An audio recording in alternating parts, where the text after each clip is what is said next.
Ayo, welcome into the CHGO White Sox Pregame Show, presented by PointsBet. Use promo code CHGO when you sign up to get 2 risk-free bets up to $2,000. Welcome into the remote version of the CHGO White Sox Pregame Show because it's a West Coast game, and Jake is nice, our boss, not making us drive home at night, which I'm very, very thankful for him tonight. I'm Sean Anderson. You can follow me on Twitter at Sean_W_Anderson. I'm the host of the CHGO White Sox podcast, and alongside with me tonight is Herb Lawrence. Hello. You can follow him on Twitter at Ecknerwall23. He's the CHGO White Sox community leader. No Vinny Duber tonight because he is at the Stevie Nicks concert. So I hope he has fun, and I hope she plays Tusk.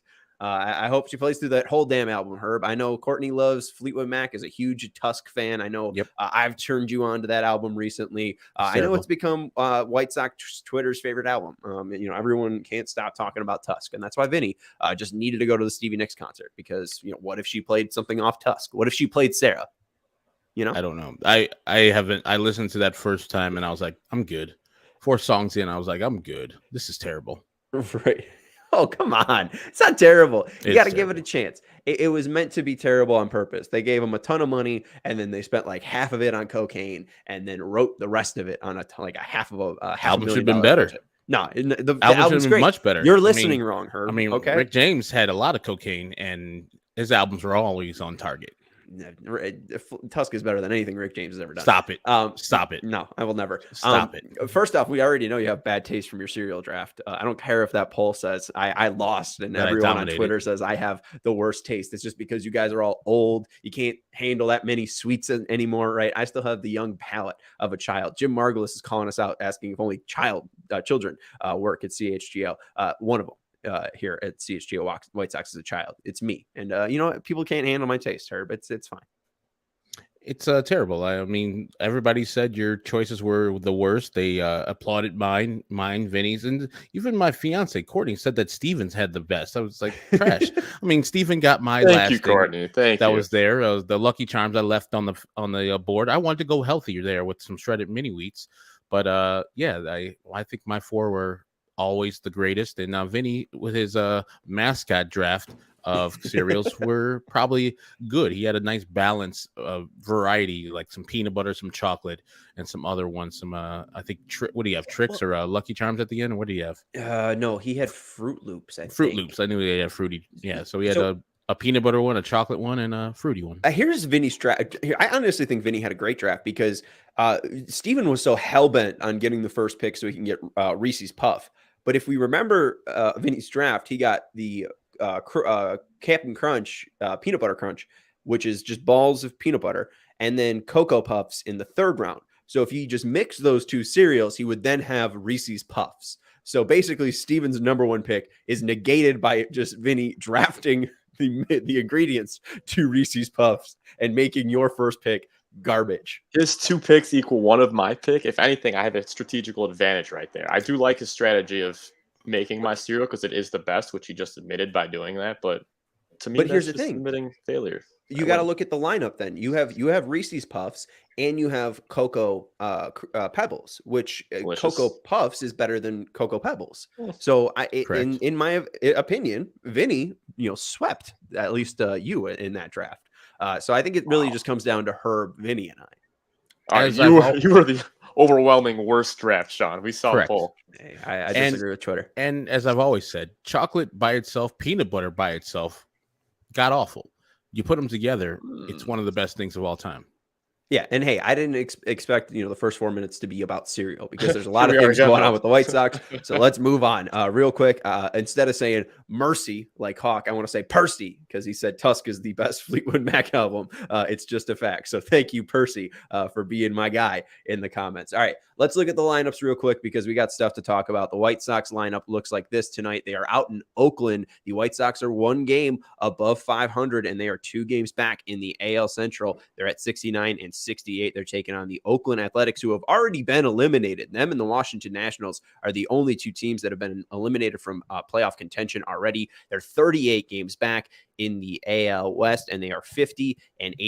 The White Sox lineup looks as follows. It's the Elvis Andrus revenge game. He's leading off and playing shortstop for the Sox. Batting second, Yohan Moncada at third base. Batting third, Jose Abreu at first base. Batting fourth, Eloy Jimenez at designated hitter. Batting fifth, AJ Pollock, my guy, in left field. Batting sixth, Andrew Vaughn in right field. Batting seventh, Romy Gonzalez at second base. Batting eighth, Sebi Zavala at catcher. And batting ninth, Adam Engel in center field. Herb, I want to talk to you about AJ Pollock again. He was acquired in this offseason for Craig Kimbrell. I thought it was a good acquisition because you didn't have to have Craig Kimbrell on the team, and they spent so much damn money on relievers in the offseason. It was probably good to trade away from a strength and try to add to a place of weakness in your outfield. But he was acquired because he had, similar splits to against left-handers and right-handers, right? And he was also had the ability to hopefully play right field. Now, we knew before this, he has only played center field and left field in his career. What he has done for the White Sox is only hit left-handed pitching and play left field for the White Sox like he's doing today. JP Sears is on the bump for Oakland. He's a left-handed pitcher, but I want to show you these stats for AJ Pollock. From 2012 to 2021, in 171 plate appearances versus left-handers, he had 50 home runs, 73 walks, 164 strikeouts, so a walk rate of 6.8 and a strikeout rate of 15.3, and a batting average of 285, 338, and 552. And then versus right-handers in that same kind of stretch, a 214 plate appearance, 764 home runs, 177 walks, 442 strikeouts, and then 279 batting average, a 338 on base percentage, and then a 467 slugging percentage. And then we have the numbers for 2022, right? All right. So you could see on the left-handed side, his walk rate shoots all the way down. His strikeout rate's a little bit lower, but his slugging percentage this year, 663 versus left-handers, 10 home runs, and he has the fourth highest, I think, weighted runs created plus versus left-handers in Major League Baseball. So what he was acquired to do was play right field, which he has not done. He's played most of his games in left field, I think over 90 games in left field for the White Sox, and hit left-handed pitching with the best of them in the major leagues. But against right-handers, one of the worst on the team.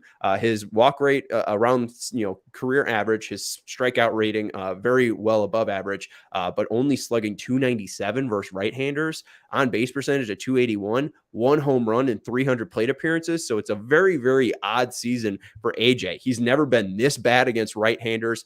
He's never been this good against left-handers, and he's mainly played left field, which isn't new for his career. But when the White Sox thought, like when they acquired him, hey, we're going to have a veteran outfield player who could play right field. So maybe Elvis Andrus making that switch to shortstop to second base might be a little bit tougher than I thought, because I thought AJ Pollock in right field was going to be a home run for him, but that hasn't happened for him. So it's kind of funny that the White Sox acquired him for this specific need, but since they're only 69-68, they'll take any production. Exactly. And now that you see those numbers, it probably sets up a perfect platoon between him and Gavin Sheets, who hits righties pretty well. So you can do that going forward now, because when Eloy comes on, Eloy's going to be playing left field for the most part, hopefully. I would like him in left field much more than like Andrew Vaughn. And then if Luis Robert ever gets his wrist problem settled, he'll be in center field. And you have that imperfect but perfect platoon in right field where guys can play the field and hit the handedness that's going against them that day. And then you have Andrew Vaughn coming off being a designated hitter, and only a designated hitter or first baseman, because his outfield play is atrocious. I mean, left field a little bit better, but right field is not playable. So yes, it sets up perfectly. I know Rick Hahn didn't acquire him to be a platoon player, but this is what it's going to be right now. If he's going to be cracking a left-hander to the tune of the fourth highest weighted runs created in the game, you got to play him versus left-handers every time. And Gavin Sheets has been so good that you can't sit him for a prolonged amount of time now, that he has shown you that he has the power bat. As a left-handed power bat, one of the only left-handed power bats the White Sox have, you have to play him when you go against a right-hander. So, yeah, I don't think that AJ would like it too much to be a straight platoon guy in right field, but this is the situation the White Sox have, and they need to just throw feelings aside and have the best lineup out there possible when they're playing these last remaining games. Yeah, and if you've been, hoping the White Sox had Albert Pujols with all his home run numbers, you basically have AJ Pollock at home. Mom, I want Albert Pujols. No, don't worry, we have Albert Pujols at home. It's AJ Pollock, and he can play the outfield. I mean, Albert Pujols is so old; he's relegated to the DH. So at least you have some bright side, White Sox fans. Let's look at the A's lineup. I think we could call them lowly, mainly because we don't have a sister station out in Oakland just yet, but also because they're bad. Leading off for them, Tony Kemp at second base, batting second, downtown Seth Brown in left field, batting third, Sean Murphy at catcher, batting fourth, Stephen Vogt at designated hitter, batting fifth, Ramon Laureano in right field, batting sixth, VML Mention at third base, batting seventh, Dermis Garcia at first base. You made that guy up. Batting eighth, Christian Pache in center field, and batting ninth, Nick Allen at shortstop. Herb, since you can't actually see the number on that, I can tell who it is. But do you know who that Oakland A is? Name that Oakland A. 17. He's a left-hander. I'm just going to say it's Seth Brown. All right. Well, it's 15, and that is Seth Brown. Okay. So you're right about that one. Yeah. That's the Oakland A's lineup. That's really the one guy I'm worried about, just because what he did last time against the Sox, I think hitting 4 home runs against the Sox. That's the one guy I'm worried about. But outside of that, let's go. I mean, I think Dylan Cease eats tonight. Oh, me too. That lineup is not major league caliber. That is a bunch of AAA and 4A players in that lineup. Stephen Vogt's been around for a long time. Funny guy, catcher, DH type, but he can leave a couple times during the year, but you're not really scared about him and his power too much, especially with Dylan Cease on the bump. The only guy I would really worry about is Seth Brown. And since Ramon Laureano got caught with the steroids last year, not the same type of player that he was. So that's weird. I'm the Dermis. That's your skin, right? I don't know what that is, that you made that guy up. Mm-hmm. And the other guy, Manchin, I don't know who that is. He's the senator from West Virginia. Yeah, no, that's exactly it. So they have the dermatologist, and they have the senator from West Virginia. And Kristen Pache is just a cast off from the Oakland Braves who can't hit. So, I mean, really, Stephen Vogt is their cleanup hitter. Yeah, when they start a OKLD, we're going to hear from them. They're going to be pissed. OKLD is going to be like, what are you talking about? Our one team in town, we're pissed about you guys talking about it, me and them lowly. Ugh. OKLD. No, thank you. I see Matthew Cortese saying I'm nervous about Tony returning. We're actually going to save that conversation until the post game.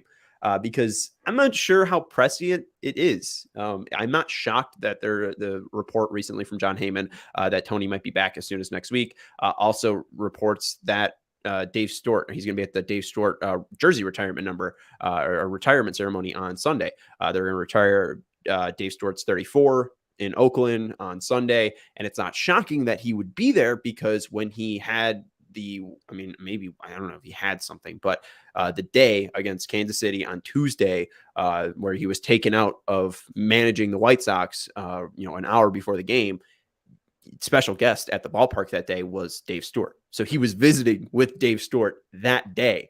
So he's very, very, very tight with Dave Stewart. Queen Elizabeth died today, and there's now a photo of Tony shaking hands with Queen Elizabeth in the Oakland A's garb. And that's when, him and Dave Stewart were cutting it up back in Oakland. So it's not shocking that he would be in Oakland for Dave Stewart's thing. But now, it's also like, hey guys, I'm in Oakland. You guys are in Oakland. Can I get a ride back to Chicago? And it's weird when you bring up Tony and Dave Stewart, and then also somebody who just recently passed in Queen Elizabeth. I think about somebody who recently passed in our life, which is Les Grobstein. And the one thing that he loved, if you brought up the name Dave Stewart, he was gonna do the impersonation of Dave Stewart.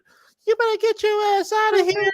Let's get out of here, because this is where a reporter was talking to Tony La Russa, and La Russa was kind of mad at him as an Oakland A manager, and Dave Stewart was pretty much there was a kerfuffle in the manager's office, and then Dave Stewart was like, get your ass out of here. And Les loved to do that impersonation of Dave Stewart's high-pitched voice. It wasn't that high-pitched, and I'm surprised that the Oakland A's are just now retiring Dave Stewart's number 34. He was a dominant force. So any White Sox fan will let you know, back in the AL West days, you hated going to Oakland because you got Dave Stewart every time out there, and it was just going to be a tough day, and he was going to shut you out, and he's going to look at you with those eyes, and game over. Well, and what I remember is I did hit and run when I worked at the Score, and I put in that when I booked Dave Stewart through his wife Lonnie, who is MLB agent in her own right, and she's got a lot of players all around the league, and I put the less invitation in there, and Mark Grody does a great one too, but also I was going back and I found that Dave Stewart in the 93 playoffs, when the Sox right here won that AL West, as you can see on the Souvenir Cup, Dave Stewart in 2 games again in that ALCS against the Sox had 2 games, 13 and 1/3 innings pitched, 3 earned runs, 8 strikeouts, a 2.03 ERA. He pitched 6 innings and 7 and 1/3. Just absolutely dominated the Sox. They won both of those games 3-1 and 6-3. Ate the Sox lunch that Goddamn postseason. So Blue there you Jays. go. There you go, Sox fans. I hope you celebrate Dave Stewart's jersey retirement number proudly. Yeah, he was a dominant force for the A's and also the Blue Jays, who summarily dismissed the White Sox in the 93 playoffs, and then the White Sox didn't get back until 2000. But yeah, I remember that series specifically only for Michael Jordan retiring. Once Michael Jordan retired, I don't think anybody cared if the White Sox won or lost that series. I know, if you were more of a White Sox fan at that time, you probably cared more. But when I just became a White Sox fan like 3 or 4 years before that, I was like, yeah, it's good, but the best of all time is retiring for some reason. I'm sad. Now, I don't care if you're getting your ass kicked by the Toronto Blue Jays, White Sox. Right. And Dave has a ton of cool stories as well. Cause I mean, he was with Tony in Arizona as well. I mean, he's followed him around a lot of different places. But I do want to go up to a comment that Chirac Bobby made a little bit earlier. Who do we root for this weekend? Guardians or Twins, or do we hope someone wins 3 and the other wins 2? First off, they're only playing 3 games. They will play a 5-game set a little bit later on the 16th. They'll play a game on that Friday at 6:10. They'll have a doubleheader on the 17th. Then they'll have a game on that Sunday, the 18th, and then a game on Monday, the 19th. So that's a little bit later on that they'll have a 5-game series. This weekend, just a game on Friday, Saturday, and Sunday. So, Herb, what should White Sox fans root for with the Sox 2 games back? They're currently tied with the Twins at 68 and 67, Sox at 69 and 68, both 2 games back of the 70 and 65 Guardians. So this weekend, when it is the Twins versus the Guardians, Bundy versus Quantrill, Archer versus McKenzie, TBD versus Bieber, what should the Sox fans root for? They should root for the Twins to do well in that series. I mean, if not sweep, 2 out of 3 versus the Cleveland Guardians. Multiple reasons, because you have more games with the remaining with the Twins. You're better versus the Twins than you are versus the Guardians. You need the Guardians to come back to the pack, even though they are only 2 games up. I think the White Sox are 3 games back in the loss column. So you need the Twins to do some damage there. And then thirdly, you only have 4 games left with the Guardians. So it's you can make up your ground there. And if the Twins ever to get in front of the Guardians and go to first place, you have 6 games remaining with them. The 6 of the last 9 games are remaining the Twins. So you can go and grab those games, especially you saw what happened last weekend where the White Sox summarily dismissed the Twins last week. And then are the Twins losing right now to the Yankees, Steven? It's tied 2-2, I believe. Okay. It was at least about 5 minutes ago. It was in the 7th inning. Yeah, and so that's what I think this weekend. I'm rooting for the Twins to 2-2 in the Guardians. No, okay. Yeah, I want to chime in and just add to that. I definitely want to sweep. I don't want a 2-1 for either team. I want to see the Twins sweep the series, and more importantly, I want to see the offenses of both teams just go off. I want the bullpens of both teams to be depleted for whoever else they play moving forward, because I don't want them to have. We know the Twins, for instance, they don't have health right now at their starting rotation. So the more bullpen arms they use, the better, because they're going to have to extend those starters more than they'd like to. And Cleveland, we know what their staff is, top to bottom. So let's just use all the pitching they can and make their pitchers throw more than they'd like. Well, and the Guardians too. I mean, they just played the Mariners on Monday or on Sunday in that crazy long game, and we just saw that on yesterday that the Royals just walked off the Guardians because Emmanuel Clase has been used so much. So I mean, that bullpen already at that point is pretty depleted. They're going to have a day off today, so they'll have a little bit to rest up. But that's a great point, Steven. I don't know about a sweep though. I could see that. I think just a 2-1 series win for the Twins would be huge for the White Sox. If the Twins go 2-1 and the Sox win 3 games at least in this series against Oakland, they will tie Cleveland in the win column, which I think will be important. So at least that, if you can at least get 3 wins. And if the Guardians go 2-1, you'll both have 71 wins. And I think that's a great point to just be at, get to the same win amount. And then, it's just don't lose those games, and especially don't lose to Cleveland, which is why we had that discussion, should the Sox move Dylan Cease to that Guardians game on the 15th, because all those wins are going to be very, very important. So I would say root for the Twins this weekend, because even like Herb said a little bit earlier, they have 6 and 9 of their last 9 games against the Twins. So you could take care of your business there when you're going up against the Twinkies. And let's not forget that the Sox still have the easiest strength of schedule aside from those divisional games against each other. It's still important. Yeah, just win, baby. Agreed. And I do want to shout out Clark for saying Dave Stewart had the voice and aggression of Walter Payton. I was watching the Chicago Sports podcast, and they brought up Jared Payton being asked by Lori Lightfoot, what would your dad think of the Bears moving out to Arlington Heights? And he basically, to summarize Jared, because Jared's a very well-spoken person, would not use this language, but he's like, who fucking cares? Walter wouldn't care that much. And then I started getting into some Walter stuff, because I was like, oh, the hill's over there, right?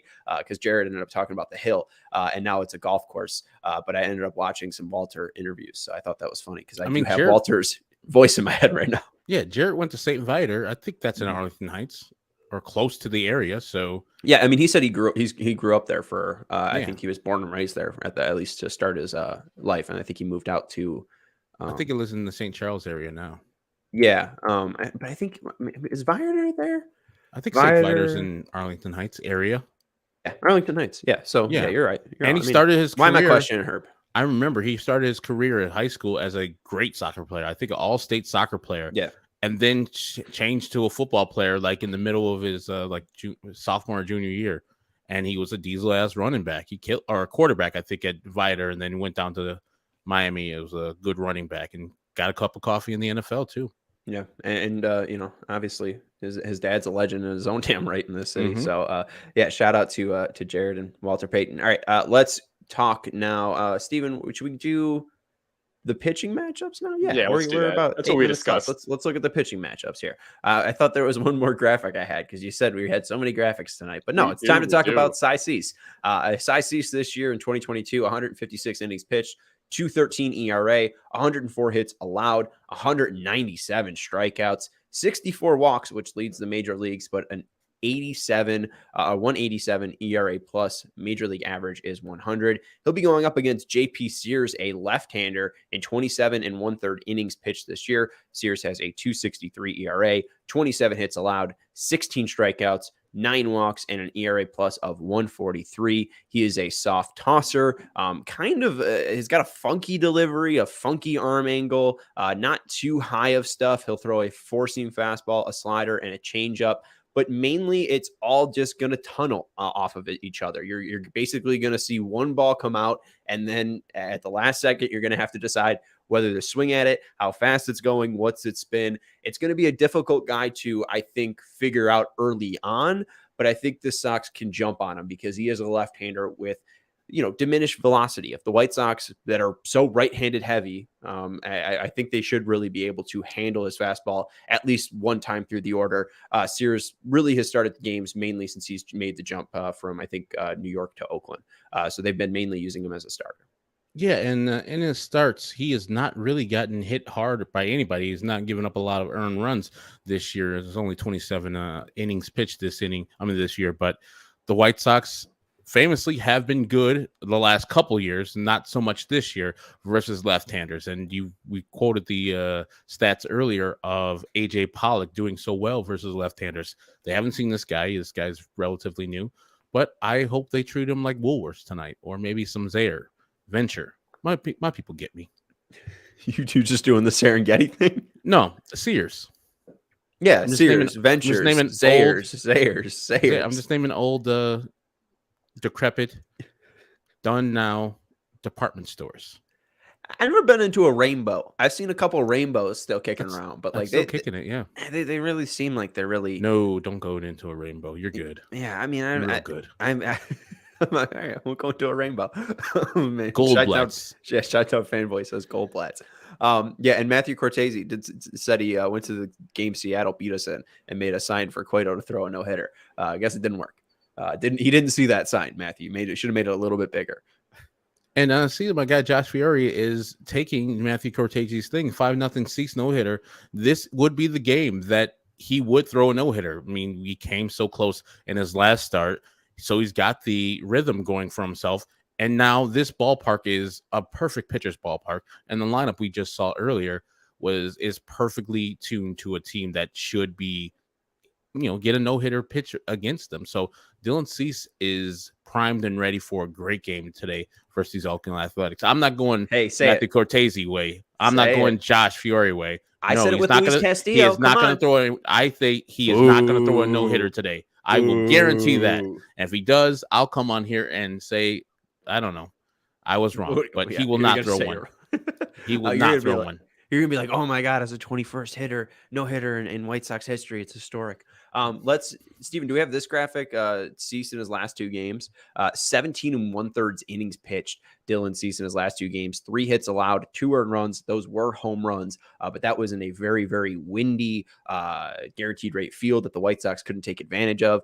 He does have 3 walks in those last 2 starts, but 15 Ks, and hitters are hitting .057 against him. They have an on-base percentage of .107, and they have a slugging percentage of .170. Dylan Cease has been shutting down the opponents that he's been going up against. Not only has he been doing it with the slider that has clearly taken strides, but he's mainly done it with his fastball too. I think we can't really sleep on that fastball and his importance of it, mainly because last year was a very, very rough year for him. And there was a point where I thought the White Sox could have sent down Dylan Cease. I thought that they should have sent down Dylan Cease. And after there was a certain game, he said, I'm going to switch my focus a little bit to kind of aiming small, miss small, and just basically have that mindset as my mindset and attack with my pitches. And it just didn't sound like a confident Dylan Cease. Like, I need to attack, like, I need to miss small, right? It's not attacking, right? Yeah. I think we've seen Dylan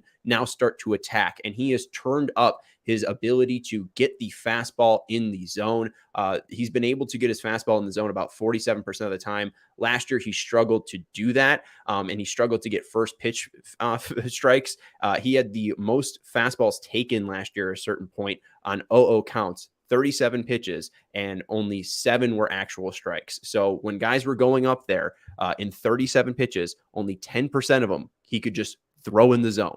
So this year, he's been a lot better at getting that fastball in the zone. It's helped every other pitch that called strike. Plus, whiff has gone up because he's just been able to start off the at-bat with a strike, and whether that be with the control on a slider or that control with his fastball. So watch out for that. If he's able to control his fastball like he has been in his past 2 starts, this will be a big, big, big, big start for Dylan Cease. I don't want to go to no-hitter like you're saying. I think that he'll probably get some BS hit broken up, but I think we could see another complete game. I think that he has been so locked in as of late. I think we can see a complete game from Cy Cease here. And the thing about the no-hitter, or the almost no-hitter he had versus the Twins, was it Twins? Yeah. I think that he had the great economy of pitches. Usually you see Dylan Cease, and he reached of course, 9th inning there. That's very unusual for him because usually he's going out in the 6th or 7th inning because he's used so many pitches to get people to strike out. And so he's leaving the game earlier. Earlier in the season, he was leaving the game very early in the season. Now he's okay. I just want to have weak contact, or I'll strike him out early. I texted you early, like in the 5th inning of that game. I was like, he's not going to throw a no-hitter. He doesn't have premium stuff. And then after the game, he said, yeah, I didn't have good stuff. And then like in the 4th or 5th inning, I got it. I found it. And that's why he struck out 7 guys in that almost no-hitter. He found it. And then the pitch count went up too. But I think that he is learning that, I don't need to strike everybody out. I got Minnesota Twins out without the strikeout pitch for the most part early in that game. And then I ramped it up when I needed to, when I saw the finish line coming. And only, a guy who puts bat to ball like no other, and Luis Ariz, gets the job done there and breaks up his no-hitter. Well, and I want to address Chi-Town Fanboys a comment real quick. We do have a couple minutes because it's an 8:40 start. If Dylan learned to get soft contact like Cueto to keep his pitch count down, he'd be unstoppable. It's really about aggression here. I think part of it is being in the strike zone and making hitters want to swing at those pitches. So, I mean, part of it is just control. But Dylan doesn't give up a lot of hard contact. He gives up basically the same average exit velocity as Johnny Cueto. Cueto just does a better job of commanding 5 different pitches and being able to locate where he needs to. But Dylan has been able to locate where he needs to, especially going back to the 29th. So if you look at his to the start of his what was it? Unearned run streak, or 1 earned run or less in his starts. If you go back to that streak, Dylan has allowed 12, so 4.7% of his batted ball data. Only 4.7 of them are barrels. So he is getting hit hard, a 31% hit hard percent, but he's not getting barreled up, right? So yes, he's going to have those home runs. He's going to have some high exit velocities, but it's mainly because he's throwing 97. I mean, that's the difference between him and Johnny Cueto. I mean, Johnny Cueto's fastball is 92. Dylan Cease can get his breaking ball up to 91. So I think it's mainly just about pitch velocity with Dylan. I mean, that's part of the hard hit percentage there, is because he throws so hard. But the fact that the barrel percentage is so low, that's why he hasn't gotten damaged a ton. I mean, that's why there's not a ton of solo shots. Obviously, we saw 2 solo shots against Arizona, but if you're going 15 games or whatever straight with 1 earned run or less, it's because you're not allowing those barrels. You're not allowing those hard exit velocities with those perfect launch angles. Dylan has been fantastic at limiting soft contact, and I do want to talk about that. It's not just the strikeouts. The walks are his biggest issue, but I mean, even those 104 hits that he has, there's some cheap ones in there. There's some ones that get over the fence, but with a guy that pitches that fast, just like Liam Hendricks, there is the risk that a major league hitter is going to be able to hit that out of the park just because it's elevated velocity. But for the most part, Dylan's done his job, and he's done it very, very, very well. And Dylan has progressed in the hard hit percentile. He is in the 88th percentile in hard hit contact. So that's great. He only gets hit 32% of the time of a hard hit contact. So he's really good. I mean, look at his progression from 2019, where he's in the 42nd percentile, 25th percentile in 2020. Then he moved up to the 48th percentile, and now he's jumped all the way up to the 88th percentile. So he is inducing a lot of soft contact and not getting hit as hard as most people think he was. So he's doing a really good job. The only bugaboo of Dylan's career that he's always struggled with is the walk percentage. He is in the 19th percentile this year, and he, of course, leads the league in walks this year. So if he can ever get that and harness that, watch out. Yeah, and Max saying in the comments, Twins up 4-2. So right, not just something to watch out there. Twins versus Yankees. You say watch out. Watch out for what? Cy Cease possibly. Let's look at the ERA plus leaderboards, because he's at 187. Major league average is 100. He's well above that. He is 3rd in the major leagues in ERA plus. We got games started, innings pitched, ERA plus, and Sierra up here. Sierra, if you're unfamiliar, is Skill Interactive earn run average, and it quantifies a pitcher's performance by trying to eliminate factors the pitcher can't control, like himself. So it considers balls in play and adjusts for the type of ball in play. So it's going to look at pop-ups, line drives, grounders, right? If you're giving up, weak contact, Sierra is going to factor that in. So what I really want to point out, we don't have to go through all of these numbers. Justin Verlander leads in ERA plus at 207. The lowest Sierra is Max Scherzer at 2.92 here. Dylan Cease, though, sits well in a lot of this. A 3.33 Sierra looks well with the major league leaderboards. The 187 ERA plus is great, 3rd in the major leagues. But what he's done and what he's been able to do is stay healthy. The only players on this list with 27 games started is Dylan Cease and Sandy Alcantara. They're both making their 28th start tonight. Alcantara is going to be, I think, at 196 and 2/3 innings after tonight's outing against the Phillies. Dylan Cease at 156. He hasn't had those lengthy outings, but if he has a great outing tonight, if he's able to go 8 innings again, this is going to be huge for his Cy Young narrative. If he's able to show, hey, I can go into the 8th inning and get my team a win, I think that's really the only thing that's holding him back right now, because, you look at right now, Cease and Verlander. Cease has made 3 more starts, but has only pitched 4 more innings. I think if he is able to show, like, hey, I can be the true ace that you think of when you think of guys, going out there and dominating for their team. 3 straight games where you're going 8+ for the first time in your career. The first time you go 8+, and then you follow it up by doing it 3 straight times. Like, that's something special right there. Cease, if he goes up and takes advantage of this weak ass lineup, he could be moving up and truly, putting size Cease in bold letters this year. Agreed. And I think, doing it in September also will have the voters thinking about it. And the later you do it in the season, it shouldn't be this way, but the later you do it in the season, that will sway the voters.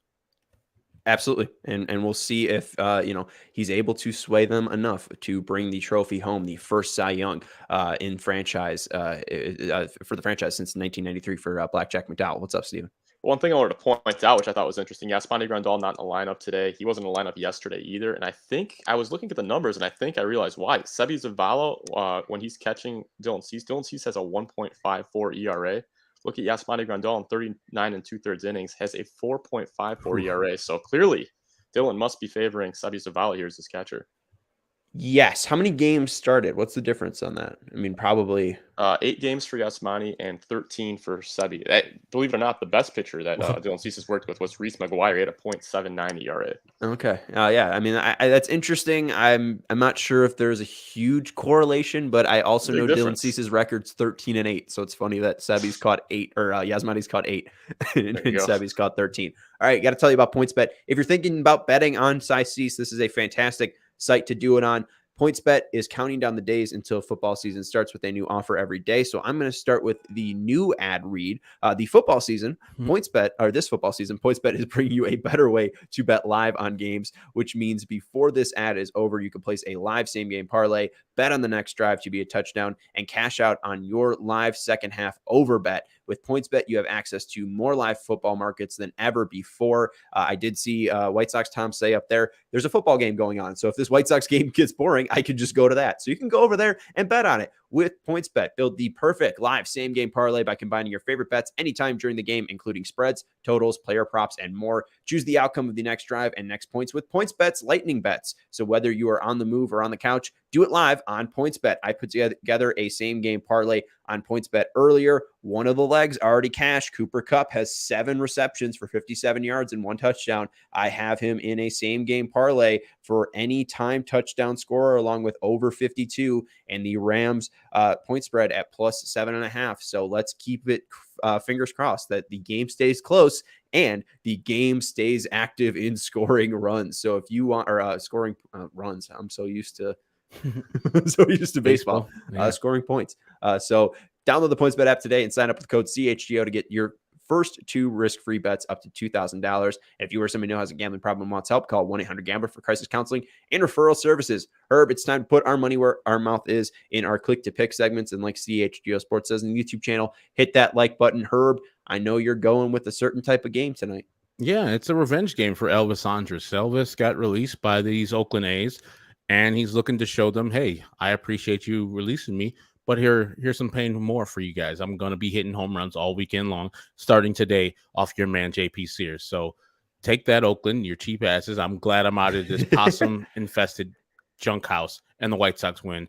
They're going to shut them out. I think it's going to be 6-0 White Sox. Hey, I think Elvis is nothing but love for Oakland. He said, I don't want to be here anymore. And they said, fine, take your money and leave. We'll play the young kids. It was good for both ends. It was just a clean breakup. Elvis doesn't like hitting in Oakland, though, too. A 571 OPS in that ugly, ugly building. So we will see if Elvis is able to crank it up versus JP Sears. I'm going with AJ Pollock. I'm surprised you let me have him. Let's go, AJ. He's hitting up against the left-hander, so he's probably built for, ready for at least an RBI, maybe a hit or 2. So I'm going with AJ Pollock tonight. Let's see what happens. What's your final score? 6-0 White Sox win it. I was going to say 5-0 for Matthew Cortese. So let's see what happens. Chirac Bobby saying 10-0. So if that happens, let's go. Moncada Click says Clark. Sox win 4-1. And also stay tuned. I think it's the 4th inning. They didn't tell me my video got canceled. So Sox math. I'm introing the damn video. Herb. Spoiler for the people. What? Your ass is in it. Watch Herb in the 4th inning. I hope people love see it. my Sox math video. I won't be defending my title because I'm in YouTube TV tonight. All right. That sounds good. All right. Oh, are you upset that you're No, in the video? I love it. All right. I just got to go to the game. There's also an accent too. So watch out for that. Mine? No, my accent. Okay. All right. We'll talk to you after the game in our accents. That's Herb Lawrence. You can follow him on Twitter at Ecknerwall23. I'm Sean Anderson. You can follow me on Twitter at Sean_W_Anderson. I think the first pitch is happening now. So goodbye. Go Sox.